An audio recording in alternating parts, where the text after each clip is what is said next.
Então, pessoal, vamos continuar aqui.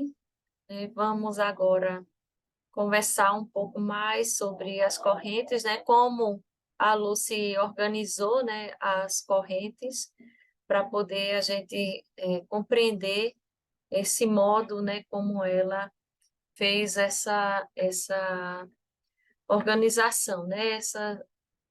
Conseguiu, né? É um feito muito importante organizar essas correntes. Então, primeiro momento, ela pensou, né, em organizar de acordo com a função, né, considerando quatro parâmetros. A primeira, a concepção dominante do meio ambiente.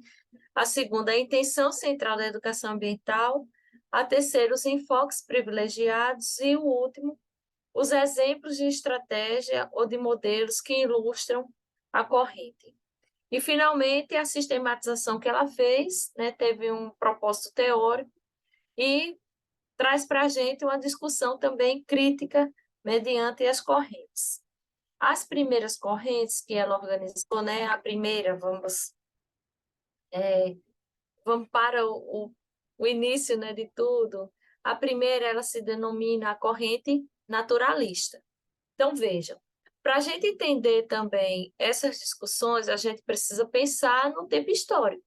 Então, lá no início, né, quando 1900 mais ou menos, né, quando a, a questão ambiental passa a ser vista, né, inclusive como uma ameaça para a humanidade, é que a relação da humanidade com a natureza começou a ser vista, né, como um processo que tem que ir além daquilo que a gente enxerga.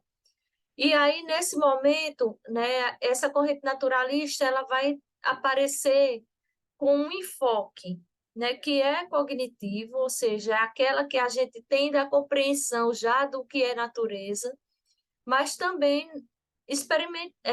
da experiência que a gente tem, né, de como a gente vive na natureza e como a gente pode aprender com a natureza.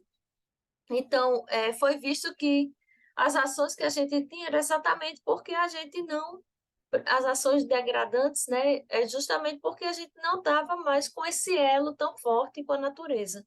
E as experiências que a gente tem, ela constrói, né, vínculos afetivos. Então, lembrar de como era bom subir, né, quando criança ou agora mesmo na juventude ou na velhice, né, tentar subir ou chegar próximo às árvores, pegar uma fruta do pé, tomar um banho de mar, né? Então, são coisas que você passa a ter um vínculo afetivo, né?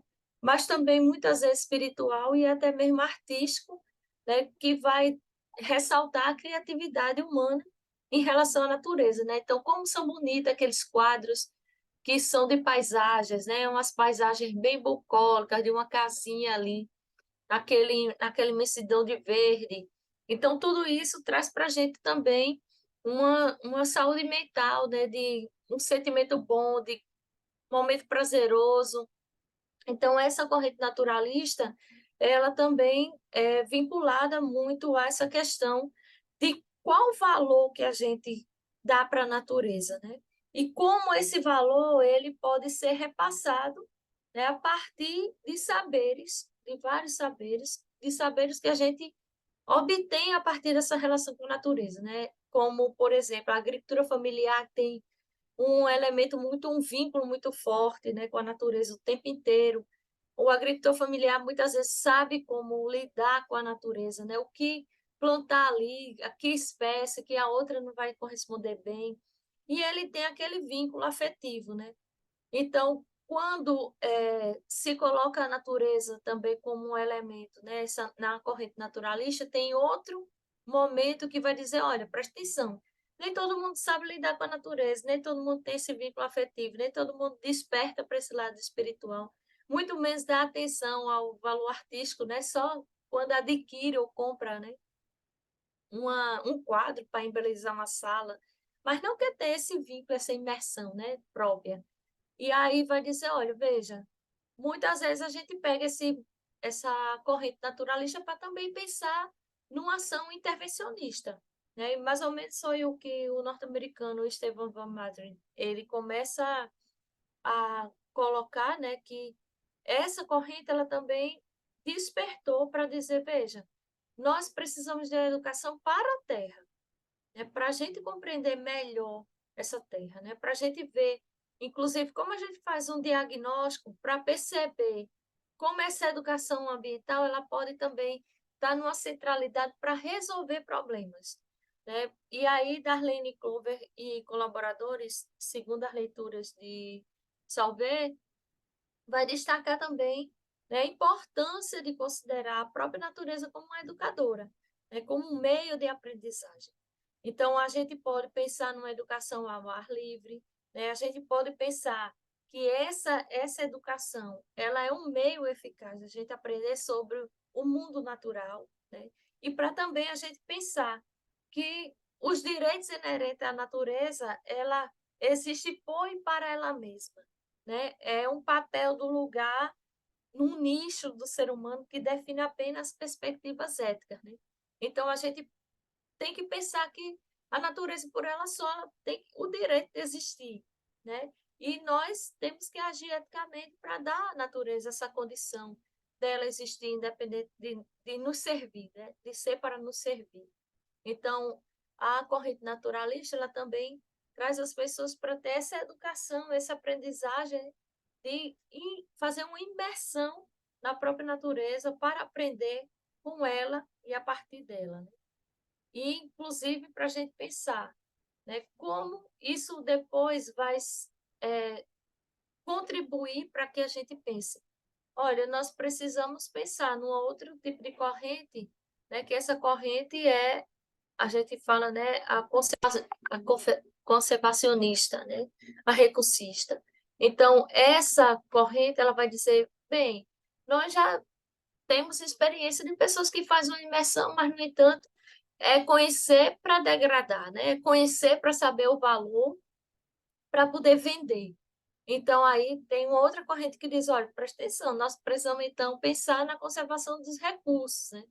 E aí, a partir desse recurso, pensar que a qualidade, né, e a quantidade, elas são algo que estão muito próximas, são intrínsecas, né? Inseparáveis. A gente tem que ter a qualidade da água, a qualidade do solo, a energia, as plantas, os animais, patrimônio genético, patrimônio construído, mas em quantidade e qualidade, né? Não adianta só a gente pensar, ah, não, mas dá para a gente retirar aqui, dá para a gente fazer assim. Então, se a gente não tem um plano adequado, né? Se nós não pensamos, inclusive, o que isso venha a desencadear, né? Para prevenir antes de agir. Então, foi um momento que se viu que, para as ciências, principalmente assim na engenharia, né? Olhava-se um ambiente que não tinha a construção de um prédio, era um ambiente vazio. Então, sendo vazio, não se considerava nada do que tinha ali de vida, né?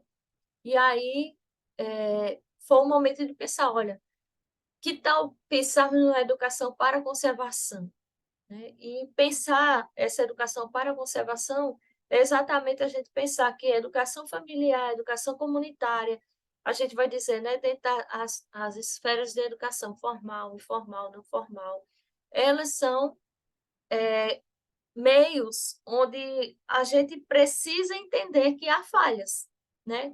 Há famílias que não têm a condição, não têm uma estrutura, não têm, independente do seu nível de instrução, né?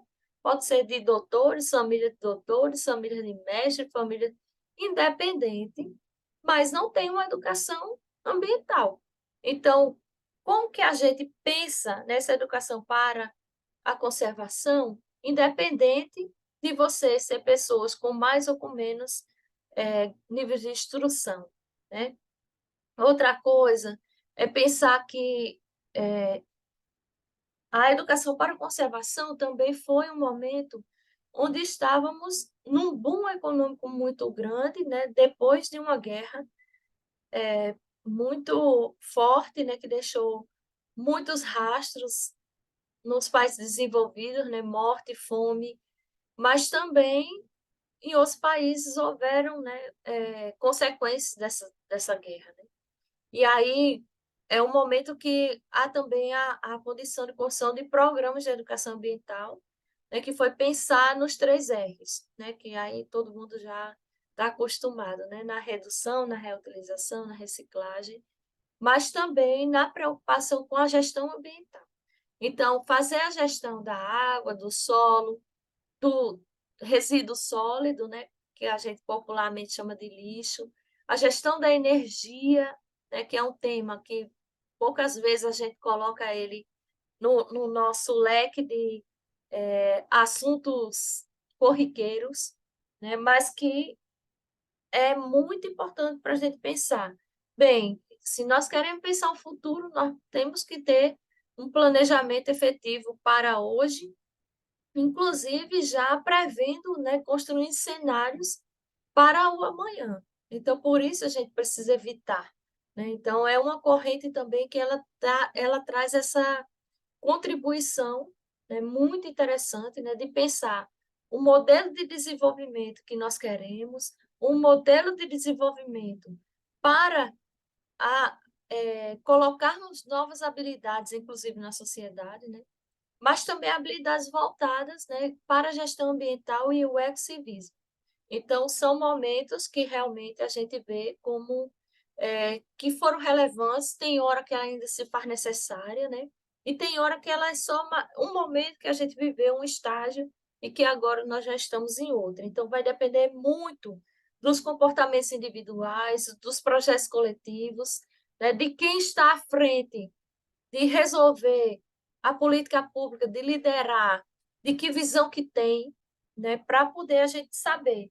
Então, essa corrente conservacionista, ela já está superada ou ela ainda precisa ser ativada para que a gente tenha um futuro melhor, né, que esteja pensando nos recursos naturais, porque sem recurso natural nós não temos economia nenhuma, né, mas também colocar a questão da equidade social como sendo uma preocupação premente, né? Não só colocar as ambições de alcançarmos um boom econômico novamente, mas a gente saber, se fizermos de qualquer forma, se fizermos de qualquer maneira, nós podemos então cair novamente numa desigualdade social muito significativa. E aí deixa de ser interessante para toda a sociedade. O outro grupo, né, é exatamente uma corrente resolutiva, ou seja, já tem um problema, precisamos resolver, né? Então, ela vai tratar desse ambiente que é considerado principalmente como um conjunto de problemas, né? Então, nós temos muito um, uma categoria chamada as questões ambientais. Então, quando a gente coloca as questões ambientais, a gente já vê um monte de interrogação, né? Que possivelmente vai mostrar para a gente um conjunto de problemas que está acontecendo em diferentes sociedades, mas que se repetem, independente de sociedade ser mais rica, ser mais pobre, são problemas que eles estão na conjuntura, né? Principalmente pelo modo como a gente se organiza.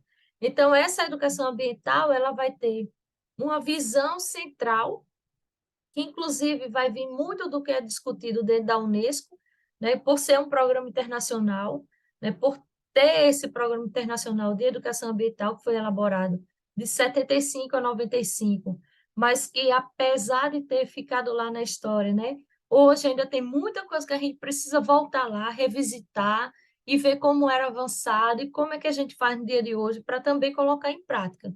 Então, a gente percebe que é algo que o tempo inteiro nós estamos diante de novos cenários, com problemas muito mais complexos, né, e que nós precisamos recorrer muitas vezes, a voltar lá para resolver um problema, voltar lá na corrente conservacionista, por exemplo, né, ou mesmo avançar para outras correntes que já estão no momento mais a posteriori, né, de uma sociedade mais estruturada. Então, uma das proposições dessa corrente resolutiva, ela foi certamente vinda da contribuição de Harold, que também foi destacado, né, no texto da Salve, que ela aponta que ele construiu, né, um modelo pedagógico que foi centrado no desenvolvimento sequencial de habilidades de resolução do problema. Então, veja, é como se a gente tivesse, né, níveis a ser alcançados para poder a gente avançar para outro momento. Então, esses pesquisadores também, né, os colaboradores da Universidade de Illinois, ele vai colocar exatamente que a educação ambiental deve estar centrada no estudo de problemáticas ambientais, né? E que os seus componentes sociais e biofísicos e suas controvérsias inerentes precisam ser identificadas, né, para a gente saber qual a situação que está esse problema. Precisa haver uma pesquisa sobre a situação, inclusive da análise dos valores que cada protagonista, cada ator social que está ali agindo tem em mente, né, os diagnósticos, a busca de solução, a avaliação, escolha de solução que sejam já validadas, né, e a implementação de solução que, inclusive, ainda não está incluída nessa proposição, mas que seria um caminho muito vinculado a essa corrente resolutiva. Então, vejam como uma corrente ela realmente se liga à outra, porque essa é a construção do pensamento científico, né? Ele não é estanque, ele não é único e ele não tem como parar de ser construído, porque o momento que nós vamos viver, ele vai vir de um processo histórico, né? Mas ele apresenta especificidades na realidade. Então, nós temos que saber que é uma construção. Tem hora que precisamos retroceder, tem hora que dá para avançar um pouco mais, mas o fato é que a corrente vai nos mostrar pontos de convergências, pontos de divergências e como a gente pode aprimorar, inclusive, esse nosso ponto de vista, né, o dar novas contribuições às correntes já organizadas. Então, eu vou parar novamente, né, esse vídeo para que a gente consiga ter as 15 correntes são muitas, mas elas separadas de modo que não fique tão cansativo, né, para que a gente promova aí novos debates, novas perguntas. Deixe as perguntas de vocês, querem no chat para olhar e para a gente tentar manter aqui o nosso diálogo, tá bom? Obrigada e daqui a pouco vai ter mais vídeos para que a gente continue na discussão a partir dessa excelente contribuição da Lucia.